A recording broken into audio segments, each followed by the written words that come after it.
Today we talk to My name is Gabor Varga. where are you from? I'm from Hungary originally, but at the moment I live in the United States. How did you come to the clarinet? Well, this is an interesting story because I was very young, so I was in the second year of the primary school when two people came to our classroom and they started to recruit students for the future music school, which has been just founded in my home village, which is called the Tisafred.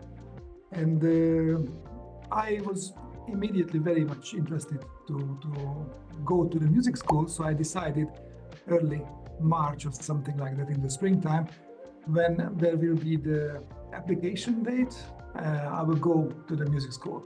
And the days were different. So I was just 8 years old and I completely alone went to the venue. Of course, it was a small village, so it was not a big distance and so on. And I just applied, absolutely without my parents. And on the day when they had the how to say, the audition day, to say, I played football. And I was very late and I nearly missed it. So I ran after playing football all day. I ran to the venue and I just arrived at the last moment and I went to the, let's say, audition, but of course, it's a different audition when they just check the students. And there were those people who came to our school to recruit and they asked a few questions and they ask you to sing and clap back the rhythm and so on. And they ask, which instrument do you want to play? And of course, with the confidence of an 8-year-old boy, I said piano. That was the only instrument I know, actually. And there was a wonderful man. Unfortunately, he passed away a couple of years ago. And he told me very calmly, like, I'm so sorry, but it's very late now and all the places for the piano class, they are completely full. So what you can do, you can play the clarinet maybe. And I said, okay. I had absolutely no idea what the clarinet is. And it turned out this professor who was a bassoon player, as he told me like 30 years ago, because I said this story in many interviews. And once he called me when I was 30, 33, 35, and he said, it's about time for you to know the truth. There was a place in the piano faculty, just somehow I felt like I want you to be my student. And I was going to make you a perfect bassoon player. And but luckily the bassoon was taller than me that time, so I couldn't start to play bassoon. And he suggested to play clarinet, and that's what he was expecting. Like after a couple of years, when I grow a little bit, I can switch for bassoon.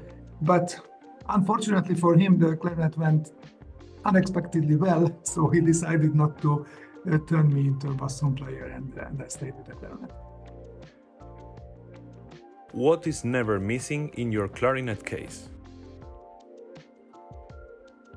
I'm not that picky. The clarinet is there.